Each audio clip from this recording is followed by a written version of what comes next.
de patología de la glándula mamaria. Y es importante porque no solamente el cáncer de seno es el más frecuente a nivel mundial, sino es un motivo frecuente de consulta las lesiones y las molestias de la glándula mamaria.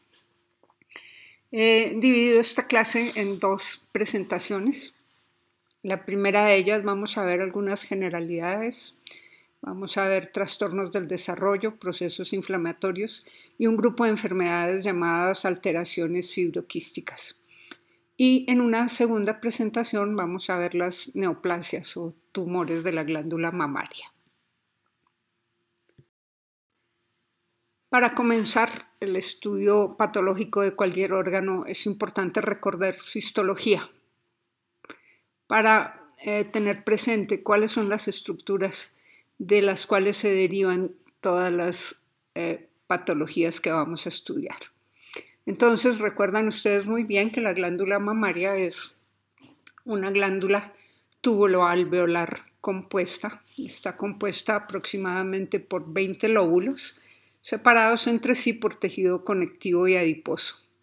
Estos lóbulos se subdividen en lobulillos que terminan en conductos terminales que desembocan al conducto galactóforo y directamente al pezón para llevar su secreción. Los alveolos, que están en la parte distal de los ductos, están revestidos por un epitelio cúbico o cilíndrico y está rodeado por una capa de células mioepiteliales que quiero que las tengan presentes porque morfológicamente es un detalle importante en el diagnóstico de carcinoma. Aquí tenemos una imagen de la glándula mamaria para que recordemos su estructura. Señalada con la flecha azul está el conducto galactóforo y vemos cómo se subdivide y ramifica inicialmente en lóbulos, luego lobulillos. En esta imagen histológica vemos la glándula mamaria masculina o glándula mamaria en reposo, en donde pueden ver ustedes que está constituida exclusivamente por ductos, rodeados obviamente de tejido conectivo y adiposo.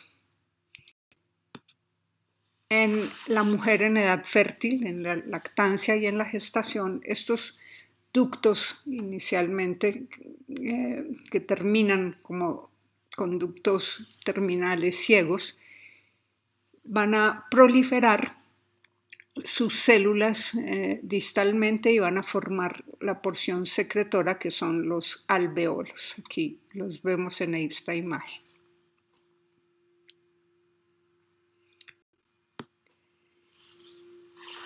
En este esquema podemos ver los motivos de consulta que les van a llegar a ustedes. Les decía que un gran número de pacientes, aquí representadas en azul, van a consultar por una masa palpable. Pues de todas las pacientes que llegan a su consultorio, un 12% de las pacientes que consultan por una masa palpable van a tener un cáncer.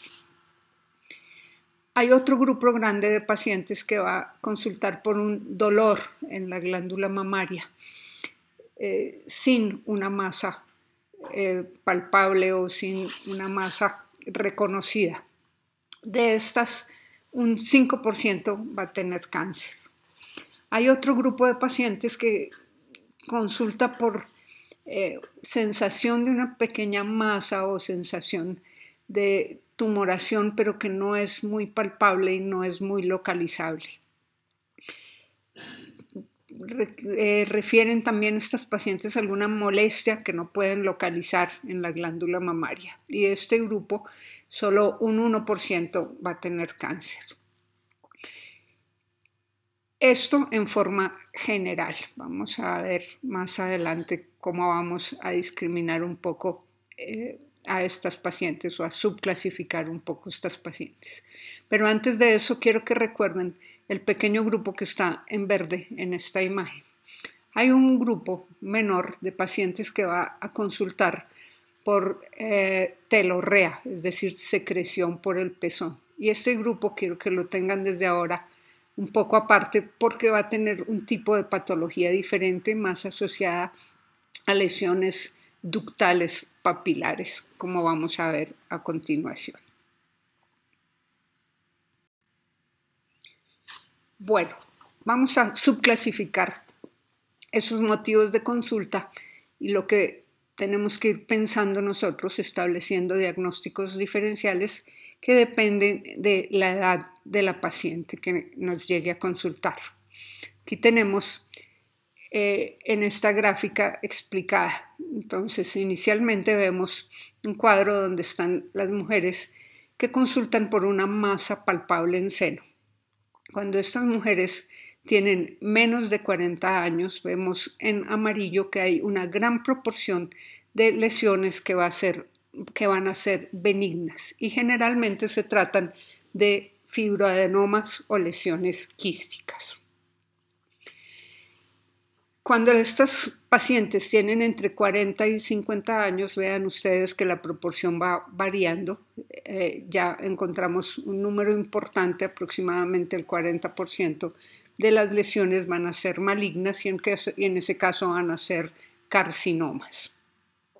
Y en el grupo de mujeres mayores de 50 años, pues se invierte la proporción. La gran mayoría de las lesiones van a ser malignas y siguen siendo carcinomas. Otro motivo de consulta es haber encontrado una imagen irregular en la mamografía. Cuando se encuentran lesiones que generalmente no son palpables, pero que se pueden ver en la mamografía, vean ustedes cómo se aumenta el número de casos que se presentan. Esto nos está diciendo que podemos detectar más fácilmente lesiones mediante la mamografía, o que es una herramienta muy útil para detectar lesiones que no son clínicamente palpables. Pero la distribución es aproximadamente la misma en cuanto a malignidad o benignidad con respecto a la edad. En las mujeres menores de 40 años, estas lesiones encontradas mamográficamente generalmente son benignas. Entre 40 y 50 años también, aunque aumenta un poco el porcentaje de malignidad, y en las mujeres mayores de 50 años pues es superior. Por otro lado, como les decía en el esquema anterior, hay un grupo de mujeres que va a consultar por telorrea, o descarga o secreción por el pezón. De estas pacientes, la gran mayoría tienen lesiones benignas y sobre todo si la telorrea es bilateral. Cuando tengan una telorrea que es solamente unilateral y en mujeres mayores de 50 años deben pensar que puede tener, aunque en un porcentaje menor, un carcinoma. Pero en forma general, las lesiones que se asocian a telorrea son o papilomas o carcinomas papilares, es decir, son lesiones muy cercanas al pezón que se desarrollan en los ductos principalmente.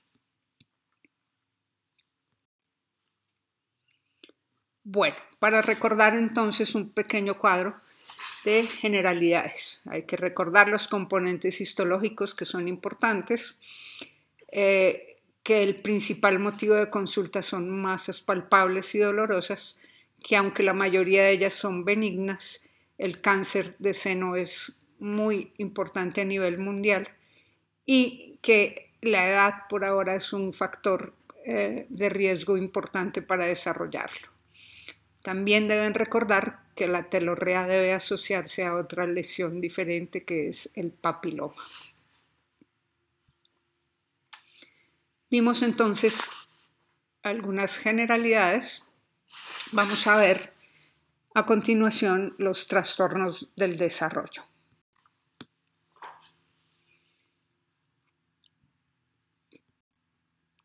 Los trastornos del desarrollo de la glándula mamaria son frecuentes.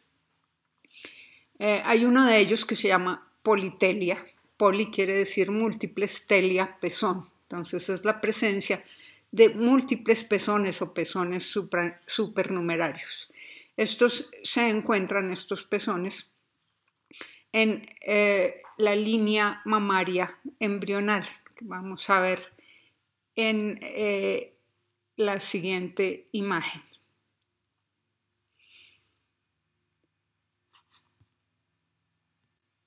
Aquí la vemos a la izquierda, como es la línea mamaria normalmente, y vemos esta imagen que realmente a la derecha es impactante y que pues es muy clara, se ven varios pezones en esta línea mamaria o surco mamario. Realmente la importancia de esta politelia es que estos pezones pueden tener fluctuaciones o cambios hormonales idénticos a los que tiene la glándula mamaria con el ciclo menstrual o con el embarazo. Se pueden presentar también patologías similares a las que se encuentran en la glándula mamaria y obviamente el problema es de diagnóstico, principalmente estético o de molestias de este tipo.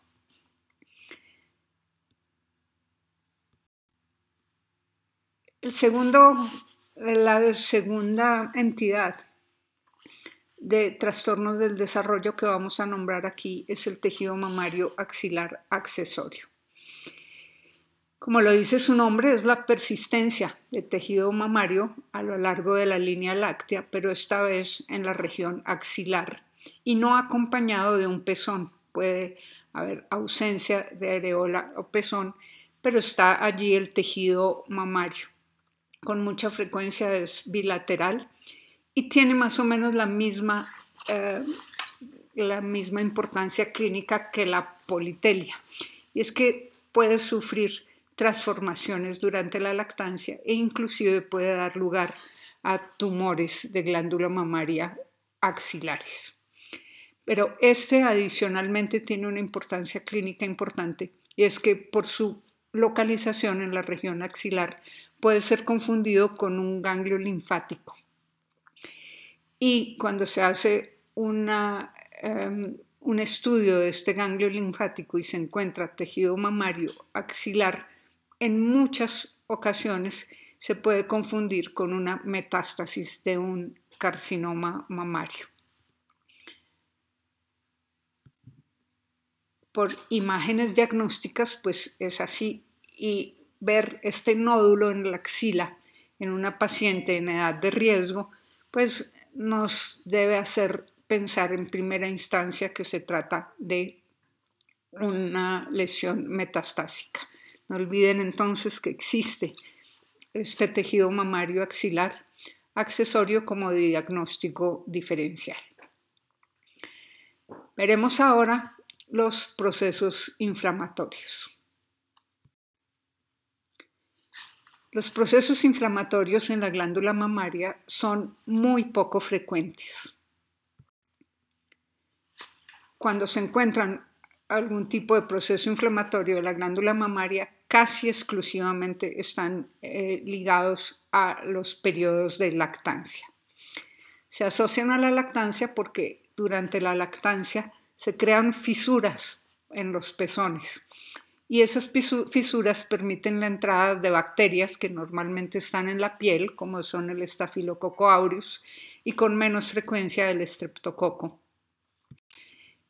En esta imagen podemos ver cómo se crea entonces una lesión en el pezón que permite la entrada de gérmenes, una reacción inflamatoria que va a producir la formación de un absceso y en muchas ocasiones drena hacia el exterior formando fístulas. Entonces es una complicación importante de la lactancia y es casi exclusivamente la única reacción inflamatoria que se produce en la glándula mamaria. Digo casi exclusivamente porque hay otras dos que vamos a nombrar. La primera de ellas es la ectasia ductal. Quiero que recuerden que la ectasia ductal es una inflamación no infecciosa, es no bacteriana. Como lo dice su nombre, se debe a la ectasia de la secreción mamaria en los conductos y se produce una reacción inflamatoria a esta secreción en los conductos excretores. Entonces, esa reacción, como vemos en la siguiente imagen, va a producir una fibrosis importante después de la reacción inflamatoria. Vemos aquí en esta imagen histológica como alrededor de un ducto que ven ustedes en la parte central, un ducto excretor grande, hay un importante tejido fibroso e inflamatorio. Resulta que ese tejido fibroso produce una retracción y nos produce un cuadro clínico que puede simular el cáncer de seno. Por lo tanto, quiero que recuerden la ectasia ductal como un diagnóstico diferencial de un carcinoma en una paciente que presente retracción de la piel de la glándula mamaria.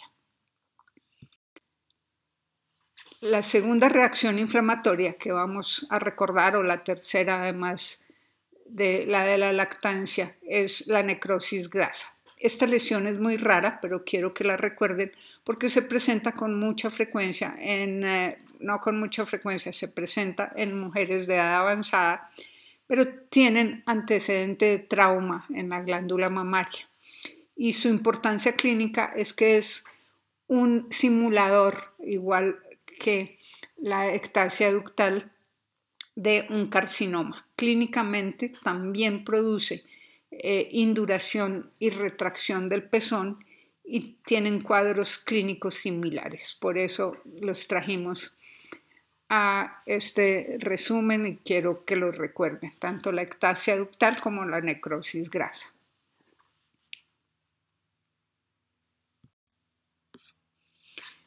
Temas para recordar en este primer capítulo, entonces, los trastornos del desarrollo, que tienen importancia clínica porque tienen cambios hormonales y patológicos similares a los de la glándula mamaria, por problemas estéticos y por su diagnóstico diferencial con metástasis de cáncer de glándula mamaria. Y los procesos inflamatorios, recuerden entonces que son muy poco comunes, se asocian a la lactancia y también son simuladores clínicos de carcinoma. Vamos a ver, para terminar esta primera parte, un grupo de enfermedades que se llaman alteraciones fibroquísticas. Las alteraciones fibroquísticas, o este nombre, bajo esta nomenclatura de alteración fibroquística, se agrupan una gran diversidad de alteraciones que pueden ser desde inocuas hasta tener o asociarse a un riesgo muy alto o importante de carcinoma de glándula mamaria. Lo que quiero que recuerden desde el comienzo, desde ahora, es que a todo este espectro de enfermedades hay un elemento que lo diferencia entre ellos, o que hace la diferencia, y es la hiperplasia epitelial. La presencia de hiperplasia epitelial va a hacer que estas lesiones, llamadas alteraciones fibroquísticas, tengan un riesgo mayor de presentar o asociarse a un carcinoma mamario. Bueno, entonces, esa presencia o ausencia de hiperplasia epitelial es la que nos va a diferenciar las alteraciones fibroquísticas en dos patrones importantes. El primero se llama patrón no proliferativo y es el que no tiene hiperplasia epitelial. El segundo lo vamos a llamar proliferativo y es el que se asocia a hiperplasia epitelial. Esta hiperplasia también es variable, puede ser desde simple, encontrarse solamente en algunos conductos y tener varias presentaciones hasta ser una hiperplasia muy frondosa y complicada, como vamos a ver más adelante. Aquí tenemos algunas de los ejemplos de las alteraciones fibroquísticas no proliferativas. ¿Han oído ustedes hablar de las lesiones fibroquísticas con mucha frecuencia y hacen referencia a eso, a este tipo de lesión, la fibrosis quística? Como lo dice su nombre, se constituye o está compuesta por algunas pequeñas lesiones quísticas, pero miren ustedes en la imagen histológica que estos quistes están revestidos por un epitelio simple que no es proliferativo, tienen algo de metaplasia apocrina, pero son células que no presentan ningún tipo de atipia. Es por lo tanto un ejemplo de una alteración fibroquística no proliferativa. Otros ejemplos de las mismas lesiones o alteraciones fibroquísticas no proliferativas, donde podemos identificar macroscópicamente los pequeños quistes e histológicamente en las dos imágenes inferiores su revestimiento epitelial sin atipia y sin mayor proliferación. En cambio, las lesiones proliferativas que tienen hiperplasia epitelial se van a ver, como recuerdan ustedes la definición de hiperplasia, gran cantidad de células, una proliferación celular.